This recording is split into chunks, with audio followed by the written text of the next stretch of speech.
जय श्री कृष्णा। प्रिय दर्शक बंधु, एक बार पुनः स्वागत है आप सभी मित्रों का आपके अपने चैनल दर्पण ज्ञान गागर यूट्यूब चैनल में। प्रिय बंधु, वो 4 आदतें कौन सी हैं जो हर समय मनुष्य के अंदर रहनी चाहिए ताकि उसके घर में कभी भी गरीबी व विपत्ति ना आए। प्रिय दर्शक बंधु, आज मैं आपके सामने बहुत ही काम की जानकारी लेकर आया हूँ।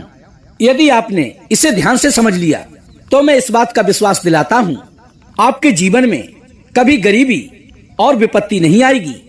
प्रिय बंधु, किसी गांव में एक गरीब बूढ़ा किसान रहता था। मधु नाम की उसकी एक छोटी सी पुत्री थी। उस किसान की बेटी बड़ी ही सुंदर और समझदार थी। धीरे धीरे जब उसकी पुत्री विवाह के योग्य हुई तो उस किसान के लिए उसके विवाह की चिंता सताने लगी। अब वह किसान अपनी पुत्री की शादी के लिए एक योग्य व सुशील वर की तलाश करने लगा। उसने कई लड़कों को देखा पर उसकी पुत्री के योग्य कोई भी लड़का नहीं मिला।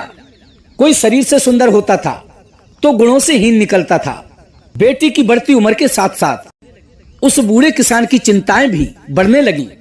प्रिय बंधु, एक दिन की बात है जब वो बूढ़ा किसान अपनी ससुराल से वापस लौट रहा था, तभी उसके साथ रास्ते में एक नौजवान व्यक्ति भी उसके साथ साथ चलने लगा। उस लड़के की शरीर की खूबसूरती देखकर वो बूढ़ा उसकी सुंदरता से बड़ा ही प्रभावित हुआ। अपने मन में सोचने लगा कि ये लड़का तो हमारी बेटी के योग्य है, तो क्यों ना इससे 2 बातें की जाएं। यही सब सोचकर उस बूढ़े किसान ने उस नौजवान से उसका नाम और पता पूछा। वार्तालाप से भी वो लड़का ठीक ही जचा। अब उस बूढ़े ने अपना पूरी तरह से मन बना लिया कि मैं अपनी पुत्री मधु का विवाह इसी नौजवान लड़के से करूंगा। अब रहा चलते बूढ़ा उस नौजवान से घर परिवार की सारी बातें पूछता हुआ उसके साथ साथ चल रहा था। प्रिय दर्शक बंधु, एक बेटी का पिता अपने होने वाले दामाद में बहुत सारी अच्छी आदतें देखना चाहता है।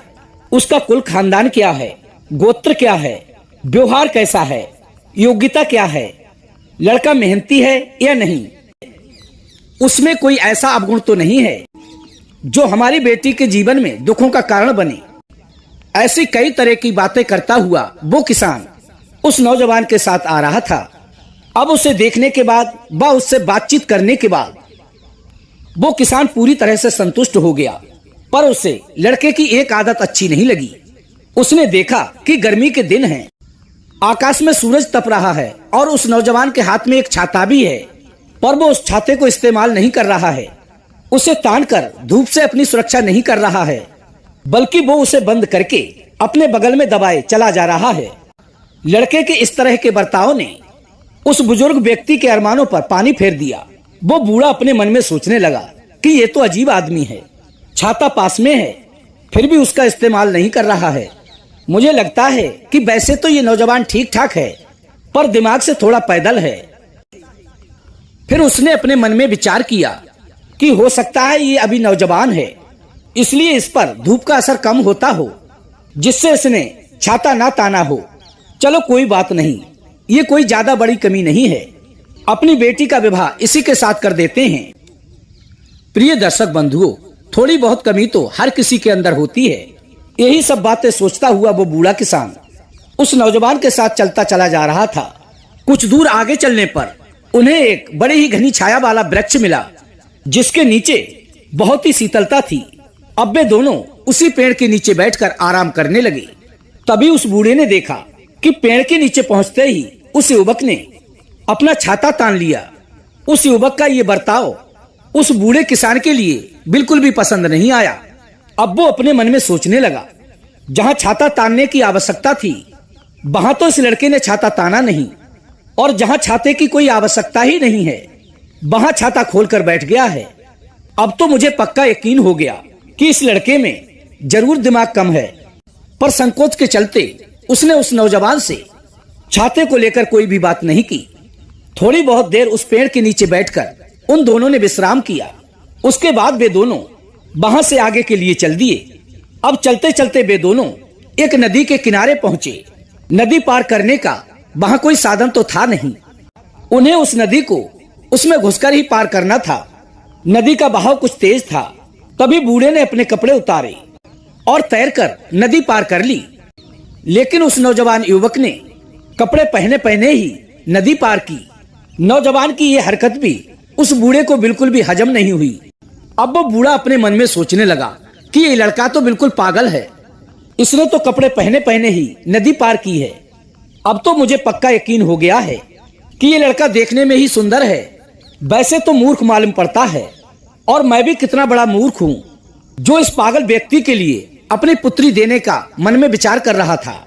भला हुआ जो उसकी मूर्खता मुझे यहीं पर पता चल गई। यदि मैं अपनी पुत्री का इसके साथ विवाह कर देता तो मेरे लिए तो जीवन भर का रोना हो जाता।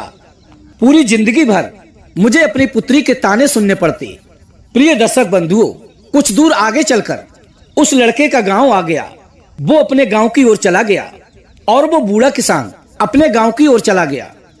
पर अपनी पुत्री का विवाह उस नौजवान के साथ करने की बात उसके मन से बिल्कुल ही निकल चुकी थी। और जब वो अपने घर पहुंचा तो उसने अपनी पुत्री के लिए वो सारी बातें बताई जो कि रास्ते में उसके साथ घटित हुई थी। कि हे पुत्री, राह चलते हुए मुझे एक नौजवान मिला। उसकी सुंदरता को देखकर मैं इतना प्रभावित हुआ कि मैंने तुम्हारा विवाह उस नौजवान के साथ करने का मन बना लिया। परंतु कुछ देर बाद मुझे पता चला कि वो लड़का तो बिल्कुल ही पागल है। उसकी हरकतों से मुझे ज्ञात हुआ कि वो तुम्हारे योग्य बिल्कुल भी नहीं है। तभी उस किसान की पुत्री ने पूछा कि हे पिताजी, उस लड़के के बारे में तुम्हें ऐसा क्या पता चला जो कि तुमने अपना फैसला बदल दिया। तभी वो बूढ़ा किसान बोला कि हे पुत्री, पहला तो मूर्खता भरा काम उसने ये किया कि उसके पास एक छाता था और बहुत तेज धूप पड़ रही थी। पर इतनी तेज धूप में भी उसने अपना छाता नहीं खोला। वो छाते को बंद करके अपने बगल में दबाए चला जा रहा था। फिर आगे चलकर हमें एक बहुत ही घनी छाया वाला वृक्ष मिला और हम दोनों उस वृक्ष के नीचे बैठकर आराम करने लगे। पर वहां पर उसने मूर्खता ये की कि वो धूप में तो छाता बंद करके चल रहा था, लेकिन वहां पहुंचते ही उसने अपना छाता खोल लिया। उसके बाद हे पुत्री, जब हम दोनों नदी के किनारे आए तो मैंने तो अपने कपड़े उतार कर हाथ में पकड़ लिए और तैरकर नदी पार कर ली। पर वो युवक तो नदी में कपड़े पहने पहने ही घुस गया। तब मुझे पूरी तरह से यकीन हो गया कि वो युवक दिमाग से पैदल है और मैंने अपना फैसला बदल दिया। तभी लड़की हंसती हुई बोली कि हे पिताजी, जिस नौजवान को तुम पागल समझ रहे हो वो पागल नहीं था बल्कि बहुत ही बुद्धिमान था। तभी वो बूढ़ा किसान बोला कि हे बेटी, इतने विश्वास के साथ तुम उसे बुद्धिमान कैसे बता सकती हो? उसकी इन हरकतों को देखते हुए तो यही लग रहा था कि वो पागल है। प्रिय दर्शक बंधुओं, तभी उस किसान की पुत्री बताती है कि हे पिताजी, उस लड़के ने जो किया बहुत ही समझदारी से बुद्धिमानी पूर्वक किया। जब वो नौजवान तेज धूप में भी छाता बंद करके चल रहा था, उसमें उसकी ये समझदारी थी कि उसके पास जो छाता होगा वो जरूर ही काले रंग का होगा और वो काला रंग सूर्य की किरणों को अपने अंदर सोख कर और भी उष्ण हो जाता है। अन्य कपड़ों की अपेक्षा काला रंग अधिक गर्मी बनाता है, ऊपर से तेज धूप। ऐसे में उसने छाता इसलिए नहीं ताना कि गर्मी अधिक लगेगी, इसलिए वो छाता बंद करके चल रहा था। यही उसकी समझदारी थी। दूसरी बात, जब वो उस घने वृक्ष के नीचे बैठा तो छाता खोलकर इसलिए बैठा होगा कि घने वृक्ष की छाया भी बहुत ही घनी और शीतल होती है। अक्सर छायादार वृक्ष पर ही बहुत सारे पक्षी बैठते हैं, कहीं कोई पक्षी उसके ऊपर बीट ना कर दे, इसलिए उसने उस वृक्ष के नीचे बैठकर अपना छाता खोल लिया। यहाँ पर भी उसकी अक्लमंदी प्रकट होती है। तीसरी बात, जब वो नदी में कपड़े पहने पहने ही घुस गया, इसका मतलब वो नदी अवश्य ही तेज गति से बह रही होगी। यहाँ पर भी उस लड़के ने अपने दिमाग का इस्तेमाल किया, क्योंकि कहते हैं कि यदि तेज बहाव में कोई व्यक्ति बह जाए और वो कपड़े पहने हो तो नदी किनारे टहलने वाले लोग उसे देखते ही तुरंत निकालने का प्रयास करेंगे। यदि नदी में डूबने वाला निर्वस्त्र है तो लोग देखकर भी उसे मुर्दा समझकर नहीं निकालते हैं। नदी में बहता हुआ व्यक्ति यदि कपड़े पहने हुए हो तो सबका ध्यान एकदम उसकी ओर आकर्षित हो जाता है और हर कोई उसे झट से निकालने का प्रयत्न करता है। काफी दूर तक की सोचकर उस युवक ने कपड़े पहनकर ही नदी पार की। जरूर ही वो नौजवान काफी पढ़ा लिखा और बुद्धिमान है, वो दूर तक की सोचकर चलने वाला है। ऐसा व्यक्ति कभी धोखा नहीं खाता। उसके मार्ग में भी कभी कोई बाधा नहीं आती। दूर तक की सोचकर काम करने वाले व्यक्ति को हानि के अवसर कम ही देखने को मिलते हैं। वो अपनी दूरदर्शिता से सब पता कर लेता है कि उसके मार्ग में क्या बाधा आने वाली है और उसका समाधान क्या होगा। प्रिय दर्शक बंधुओं, अपनी पुत्री के मुख से उस लड़के की प्रशंसा सुनकर वो बूढ़ा पिता बड़ा ही प्रसन्न हुआ और अपने मन में सोचने लगा, यदि ऐसी बात है तब तो वो लड़का अवश्य ही हमारी पुत्री के योग्य है। तभी उसकी बेटी कहने लगी कि हे पिताजी, यदि कोई भी स्त्री पुरुष इन 4 बातों को ध्यान में रख के काम करे तो उसके जीवन में कभी दुखी होने का अवसर नहीं आएगा। वो हमेशा ही समृद्धिशाली रहेगा और सदैव ही विपत्तियों से बचा रहेगा। ये 4 आदतें प्रत्येक स्त्री पुरुष के लिए अपने अंदर अवश्य ही बनाकर रखनी चाहिए। नंबर 1, वो दूर की सोचने वाला हो। किसी काम के नतीजे को काम शुरू करने से पहले ही अपने विवेक से उसके बारे में उसका अच्छा बुरा परिणाम सोच ले। उसके कार्य का परिणाम उसके लिए बहुत ही हितकर होता है। जो अपने भविष्य की सोचकर सावधानी बरतता है उसे जीवन पर्यंत पछताना नहीं पड़ता और कभी भी उसका धन व्यर्थ में खर्च नहीं होता, उसका समय व्यर्थ नष्ट नहीं होता, यहाँ तक कि उसकी मेहनत भी व्यर्थ नहीं जाती। अपने जीवन में आने वाली घटनाओं से पहले ही वो सावधान हो जाता है। और दूसरी आदत मनुष्य को ये बनाकर रखनी चाहिए कि वो कभी भी पराशरी होकर ना रहे, अर्थात दूसरों के अधीन होकर ना रहे। स्वयं को योग्य और सक्षम बनाए, क्योंकि दूसरों के भरोसे बैठे रहने वाला या उन पर आश्रित रहने वाला अक्सर लापरवाह हो जाता है, जिसके कारण उसे किसी न किसी हानि का सामना करना पड़ता है। तीसरी आदत, समय को व्यर्थ में नष्ट ना करें।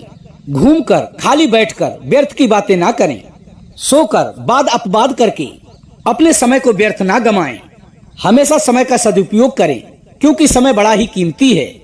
चौथी आदत, किसी भी स्त्री पुरुष में काम को टालने की आदत नहीं होनी चाहिए, क्योंकि जो किसी कार्य को टालता रहता है उससे उसकी प्रगति भी टल जाती है और उन्नति के अवसर को भी वो अपने हाथ से गंवा देता है।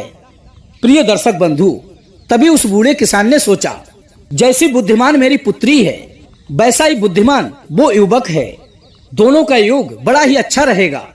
यही सब सोचकर उस बूढ़े किसान ने अपनी पुत्री का विवाह उस नौजवान लड़के से कर दिया। प्रिय दर्शक बंधु, आज की कहानी आपको कैसी लगी? अपनी राय कमेंट बॉक्स में अवश्य देना। वीडियो को एक लाइक कर देना, हो सके तो अपने सगे संबंधियों और मित्रों तक वीडियो को शेयर अवश्य करना। और यदि आपने अभी तक हमारे चैनल को सब्सक्राइब नहीं किया है तो प्लीज चैनल को सब्सक्राइब कर लेना। हम फिर मिलेंगे इसी प्रकार की ज्ञानवर्धक चर्चा के साथ। इसी के साथ प्रिय दोस्तों, राधे राधे, जय श्री कृष्णा।